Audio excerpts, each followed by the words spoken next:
तो एपिसोड 7 की शुरुआत वहीं से होती है जहां से 6 की खत्म हुई थी। जो जियांगो एक बहुत ही ज्यादा हॉट औरत के घर पे आया रहता है और वो और कोई नहीं बल्कि इसकी टीचर ही रहती है। और जियांग को देखते ही वो कहती है अच्छा तुम आए हो, वो भी इतनी रात को, कोई बात नहीं घर के अंदर आओ। तभी जियांग देखता है कि जो है टीचर उसने मतलब बहुत सेक्सी बहुत हॉट कपड़े पहने तो शर्मा जाता है। वो कहता है प्लीज आप कुछ और पहन लीजिए, इसमें बहुत चीज आपका दिख रहा है। तो उसकी टीचर बोलते हैं अरे तुम शर्मा क्यों रहे हो, यहाँ सिर्फ हम दोनों है, कोई और नहीं आने वाला, इससे टेंशन मत लो और कमरे के अंदर आ जाओ। और जैसे ही उसके घर के अंदर जाता है वो देखता है कि हर जगह खाली कचड़ा बिखरा पड़ा है, बहुत दिन से सफाई नहीं हुई है। और तभी उसका ध्यान जाता है एक ब्रा इसी पड़ा हुआ है, जो देख के वो हिल जाता है कि अरे बाप रे ब्रा खुले में पड़ा है। लेकिन खुद को शांत करता है, अरे यार एक तो औरत का घर है, ऊपर से सिंगल औरत के घर है, तो ये सब नॉर्मल चीजें है।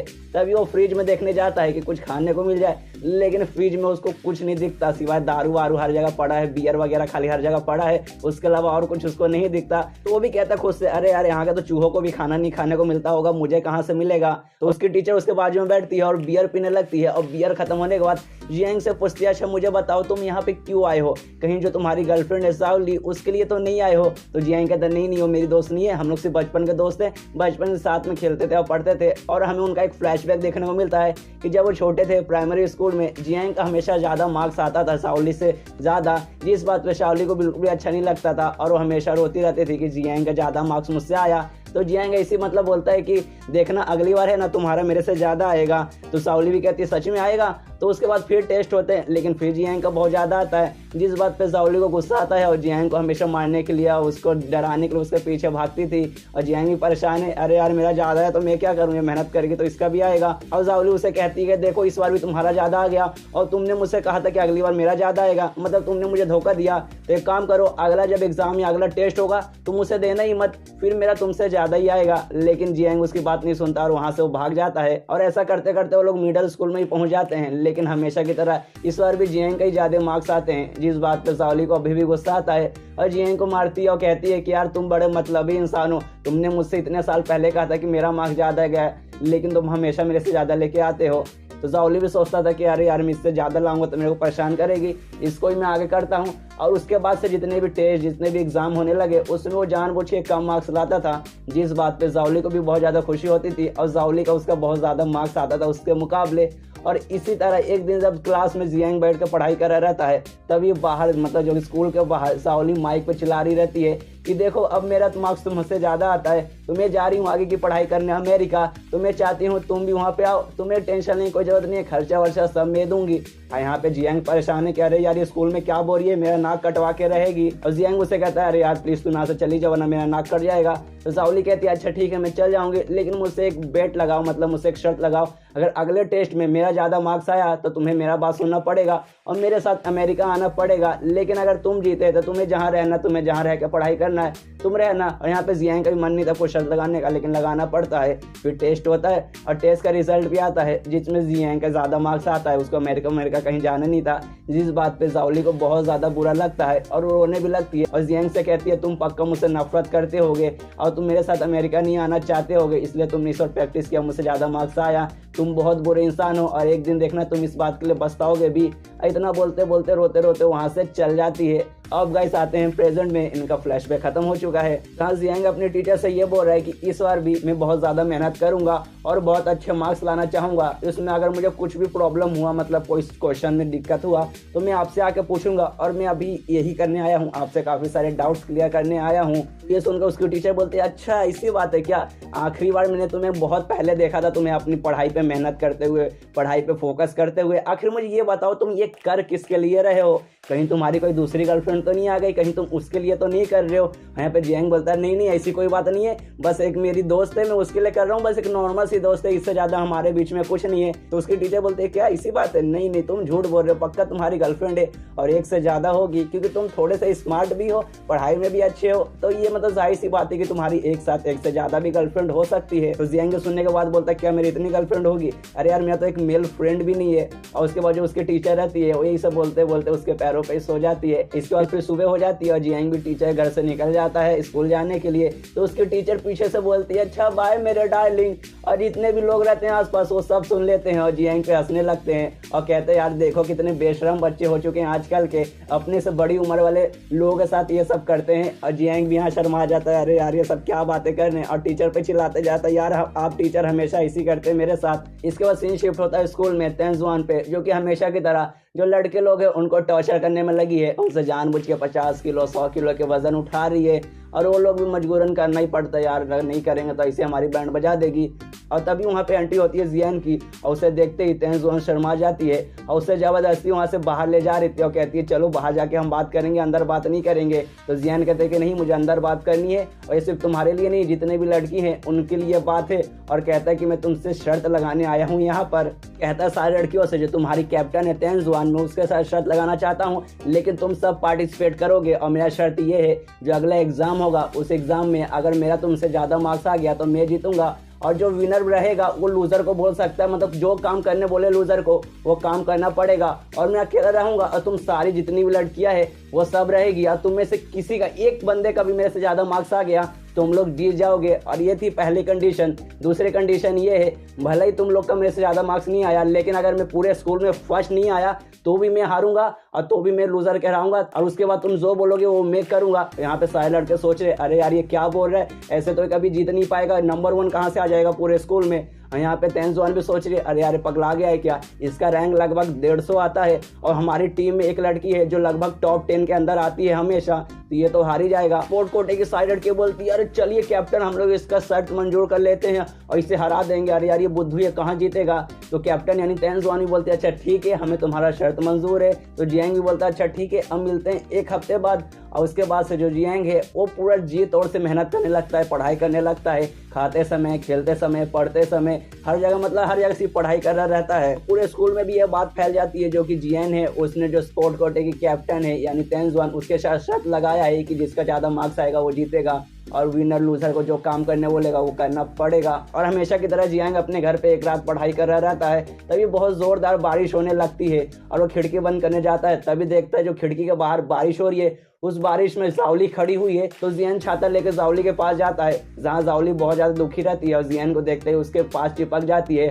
और कहती है वो वापस आ चुका है, मेरी ज़िंदगी बदतर बनाने के लिए वो वापस आ चुका है और तुम्हें भी लगता है ना कि मैं बहुत बुरी लड़की हूँ। तो जियान बोलता है अरे तुम ये क्यों बोल रही हो, तुम बिल्कुल भी बुरी लड़की नहीं हो, तुम बहुत अच्छी लड़की हो, तो प्लीज़ ये सब फालतू बातें मत करो। और यहीं पे ये एपिसोड खत्म हो जाता है। कोई बात नहीं, मैं अगला एपिसोड भी यहीं पे एक्सप्लेन करता हूँ। तो अगले एपिसोड की कहानी भी लगभग यहीं से चालू होती है जहाँ से पिछले एपिसोड खत्म हुआ था। अगला दिन सुबह हो चुकी है, बारिश सब रुक चुका है, मौसम साफ हो चुका है, जियान भी उठ चुका है, स्कूल में जा रहा है, उसका पेपर देने का टाइम आ चुका है और इसका एक छोटा सा फ्लैशबैक देखने को मिलता है जहाँ उसने जावली को चुपचाप मतलब अच्छे से उसको घर पे भेज दिया था, जहाँ उसकी माँ ने उसे ये बताया कि वो आजकल जावली कुछ सही से नहीं रह रही, उसका ध्यान कहीं और है और बहुत अजीब बर्ताव कर रही है, मतलब उसके साथ कुछ अजीब चल रहा है। उसके बाद जियान भी स्कूल पहुंच जाता है जहाँ जीतोंग उससे मिलती है और जीतोंग देखती है कि जियान की हालत थोड़ी ख़राब है, मतलब उबासी ले रहा है, वो लगभग अभी भी नींद में है। और जियांग से पूछती है क्या तुम ऐसी हालत में पेपर दे पाओगे, क्या तुम फर्स्ट आ पाओगे। तो जियांग बोलता है अरे कोई प्रॉब्लम नहीं है, आराम से दे दूंगा, मेरे लिए बाएं हाथों का खेल है ये। वहाँ पे स्पोर्ट कोटे की जितनी भी सारी लड़कियाँ थी, कैप्टन थी, सब आ जाती है और सारी लड़कियाँ जो जियांग का मजाक उड़ाने लगती है कि अबे देख अपनी हालत देख, ऐसा लग रहा है कि अभी अभी तो सो के उठा हुआ है, ऐसे में क्या तू पेपर दे पाएगा। और अब ऐसा मत बोलना अभी कि मैं पेपर नहीं दूंगा, प्लीज शर्त कैंसिल कर दो, हम लोग शर्त नहीं कैंसिल करेंगे, अब तू हारेगा और हम लोग जो बोलेंगे वो तुझे करना पड़ेगा। और कैप्टन से भी बोलता है सही बोले ना कैप्टन, लेकिन कैप्टन तेंजुआन के दिल में कुछ और चल रहा है क्योंकि उसके दिल में जियान के लिए फीलिंग आ चुकी है और जियान को पसंद करती है और उसको अभी भी मतलब अजीब लग रहा है कि आखिर इसने ये शर्त क्यों रखी, ये बेचारा जीत नहीं पाएगा, ये खुद के पैरों पे कुल्हाड़ी मार रहा है। उसके बाद फिर एग्जाम का टाइम आ जाता है, सब लोग बच्चे पेपर दे रहे और उसकी टीचर भी वहाँ रहती है, वो भी जियान की तरफ देख कर सोचती है सच में लड़का काफ़ी कमाल का है।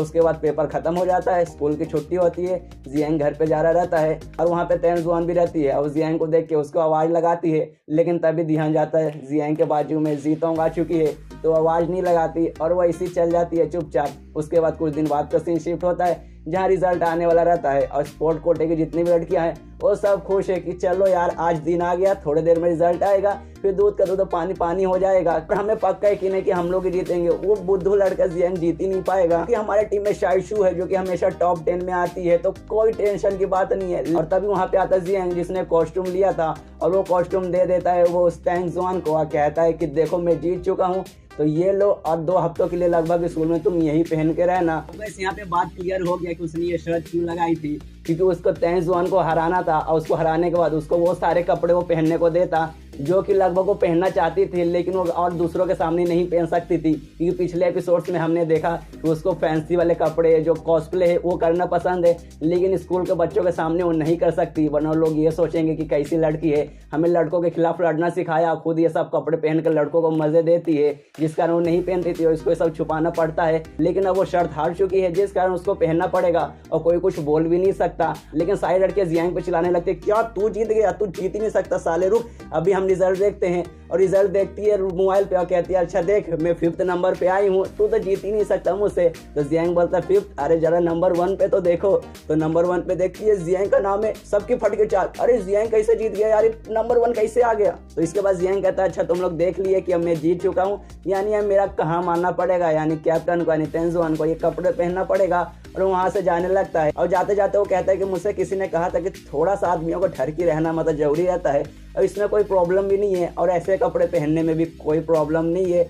और वहाँ से चला जाता है और स्पोर्ट कोटे वाली जितनी भी लड़कियां थी और टीचर के पास आती ये कहने कि जरूर आपसे मतलब कुछ गड़बड़ हुआ होगा, जियांग फर्स्ट आ ही नहीं सकता, वो बहुत नीचे रहेगा। तो टीचर ही बोलता है अरे नहीं यार वो फर्स्ट ही आया है। तो लड़कियां कहती है जरूर उसने चीटिंग किया होगा तभी वो फर्स्ट आया होगा। और ये सुनकर जो जियांग के टीचर रहती है, जो हॉट सी औरत थी उसकी टीचर, वो बोलती है वो चीटिंग कर ही नहीं सकता, वो चीटिंग करने वाला आदमी है ही नहीं, इसलिए तुम लोग उसके बारे में ऐसी बातें करना बंद करो और चुपचाप यहाँ से निकलो, और सबको भगा देती है। और वहाँ दूसरे टीचर को भी विश्वास नहीं हो रहा आखिर ये फर्स्ट कैसे आया, लेकिन यहाँ पे इस टीचर को पता है, मतलब हॉट वाली टीचर को पता है कैसे आया, क्यों आया। और स्कूल के भी सारे बच्चे हैरान है कि जियांग आखिर वो कैसे फर्स्ट आ गया, यार कभी नहीं आता था, दम नीचे रहता था। और तभी हल्ला होने लगता है, जो स्पोर्ट्स क्लब की जो कैप्टन है तैंग जुआन, वो बहुत अच्छा सा कपड़ा पहन के पैम्पलेट्स बांट रही है अपने क्लब को ज्वाइन करने के लिए, और सच में वो बहुत ज़्यादा अच्छी लग रही रहती है और हर जगह पैम्पलेट्स बांट रही है बहुत अदाएं के साथ, जिस बात पे स्कूल के सारे बच्चे उसके दीवाने होने लगते हैं। और वहाँ पे जियांग भी पहुँचता है, उसके पास जाता है और कहता है यार तुम तो बहुत ज़्यादा खुश होगी, लेकिन वो देखता है कि तैंग जुआन ने वो वाला कपड़ा नहीं पहना जो उसने दिया था, बल्कि उसने दूसरा पहना है। तो उससे पूछता है जो मैंने दिया था वो तुमने क्यों नहीं पहना। तो तैंग जुआन कहती है अच्छा उसके लिए तो मैं तुझे बताऊँ कि तूने क्या दिया था, मैं अभी बताती हूँ। बोलता खैर ये सब बातें छोड़ो, तुम अभी अपने काम पे ध्यान दो। और स्कूल में वो चिल्ला के अनाउंस करता है कि अब से तैंग जुआन लगभग 2 हफ्तों के लिए यही कपड़ा पहनेगी। और इस बात पे तैंग जुआन भी काफ़ी ज़्यादा खुश है, और वो भी बहुत ज़्यादा मतलब गाइस बहुत ज़्यादा खुश है कि अब वो खुले आम ये सब कपड़े पहन सकती है। अब उसको पुराना वाला इसको बर्ताव करने की जरूरत नहीं है, जो उसको पसंद है अब वो पहन सकती है। उसके बाद सीन शिफ्ट होता है जियांग पे, जो कि छत पे बैठा है और परी से बात कर रहे हैं कि चलो इस बार मैंने ये कर लिया। तो परी बोलते ज़्यादा खुश होने की जरूरत नहीं है, ऐसी टेक्निक हमेशा काम नहीं आएगी। तो जियांग बोलते क्या यार हमेशा काम नहीं आएगी, मैं लेकिन बार बार ये कर भी नहीं सकता, इसमें मेरी सच में फटके 4 हो चुकी थी। और तभी वहाँ पे जीतोंग आती है और कहती है अरे तुम अकेले में किससे बात कर रहे हो, छत पे क्या कर रहे हो। तो जियांग बोलता है कुछ नहीं, मुझे गर्मी लग रही थी इसलिए मैं ऊपर हवा खाने आ गया था। और तभी वहाँ पे तैंग जुआन आती है और उसके मुंह पे वो वाला कपड़ा फेंक के मारती है जो कपड़ा उसने इसे पहनने को दिया था, और कहती है तुम सच में थोड़े नहीं बहुत ज्यादा ठरकी आदमी हो, तुमने मुझे शर्मिंदा करने के लिए कपड़ा जानबूझ के दिया था ना, ये कपड़ा किसी 10 साल छोटी बच्ची के लिए मुझे कहाँ से फिट आएगा। और वो घूर के देखने लगती है जियांग को जैसे उसे कच्चा खा जाएगी। और जियांग जीतोंग पे गुस्सा करने लगता है क्योंकि वो कपड़ा इसने नहीं चुनना था, वो कपड़ा उसने जीतोंग को चूज करने के लिए दिया था। और यहाँ पे जीतोंग भी मतलब घबरा गई, अरे यार मुझसे छोटा कपड़ा आ गया क्या। और वो बहाना बना के वहाँ से भाग जाते कि मेरे पापा का फोन आ रहा है कि मुझे खाने के लिए बुला रहे इसलिए मैं जा रही हूँ। और यहाँ पे जियांग की फटके 4 नहीं बल्कि फटके 64 हो चुकी है कि अब तैंग जुआन मुझे छोड़ेगी नहीं, इसलिए एकदम क्यूट सा मुंह बना के माफी मांगने की कोशिश करता है, यार प्लीज माफ कर दो गलती हो गई। और इस बात पे तैंग जुआन का भी गुस्सा शांत हो जाता है और वो हंसने लगती है और कहती है तुम थोड़े नहीं थोड़े ज्यादा ठरकी आदमी हो, लेकिन इतना भी होना ठीक है और मैं बहुत ज्यादा खुश हूँ और मैं तुम्हारा शुक्रिया करती हूँ। उसके बाद वो चली जाती है। फिर सीन शिफ्ट होता है अगले दिन जहाँ जियांग स्कूल में आता है। तभी जो परी रहती है प्यार की देवी उससे पूछती है जो चौथी लड़की है जाओली, वो बारिश वाली रात किसी लड़के के बारे में बात कर रही थी कि वो आ गया, आखिर वो किसके बारे में बात कर रही है।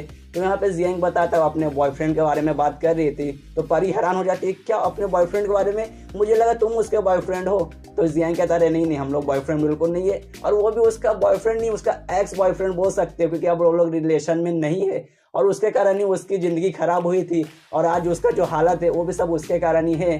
तभी पीछे से दो बच्चे आते हैं पापा पापा चिल्लाते हुए और जियांग पे कूद जाते हैं पापा पापा चिल्लाते हुए। और वो और किसी के नहीं बल्कि जो तीसरी लड़की रहती है जो ये बोल रही थी कि तुम मेरे पति और हमारे दो बच्चे हैं, वो उसके बच्चे थे। और यहीं पे ये एपिसोड खत्म हो जाता है। तो मिलते हैं अगले किसी वीडियो में, जब तक के लिए बाय बाय।